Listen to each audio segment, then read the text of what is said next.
Awesome.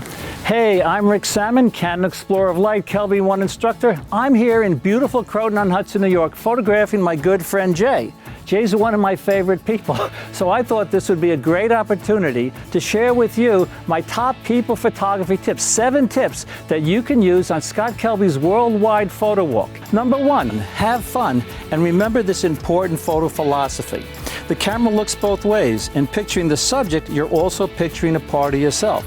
In other words, your mood, your feeling, your gesture, all that stuff is going to be reflected in your subjects, in their face and in their body language. So, the more fun you have, the more fun your subjects will have. Number 2, control the light with a reflector, diffuser, or a speedlight. The photograph on the left was taken without a reflector. It's dull and flat and actually kind of boring. But the picture on the right was taken using a reflector. It's brighter, has more contrast, more color, and the subject, look at that beautiful catch light in her eyes. You can also control the light with a diffuser. The photo on the left with harsh shadows on the subject's face, very unflattering, was taken without a diffuser. The photo on the right with soft, beautiful, pleasing light on the subject's face was taken with a diffuser. You can also reduce harsh shadows by asking your subject to move into the shade, as I did here with my friend Jay. Another way to control the light is to use a speedlight, which is what I used here to fill in the shadow areas of this backlit scene.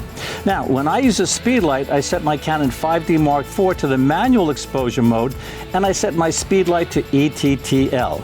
Number 3, and this is really important, my friends, mood matters most because content is actually more important than technique. Technically, this photograph could have been improved with the speedlight, which I could have used to show detail in the subjects and the area outside the car.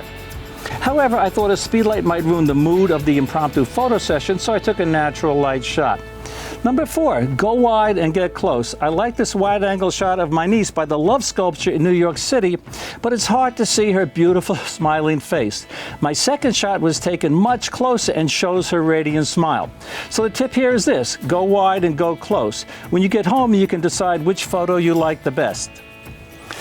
Number 5, look for shadows. Shadows are the soul of the photograph. When composing a scene, look for shadows and see how they can enhance your photograph. Also think about how you can creatively process your shadow images. Maybe boost the saturation of color, or maybe even make a black and white picture. Number 6, choose a background first. If you find a person you want to photograph, look for a cool background, as I did here, and then ask your subject to move into position. As always, a background can make or break a shot. This technique applies to portraits as well as action shots. For this action shot, I used a shutter speed of 1/1000th of a second to stop the action. Number 7, shoot from behind. You don't necessarily need to see a subject's face to get a good photograph. Photographing a person from behind can actually produce good results too.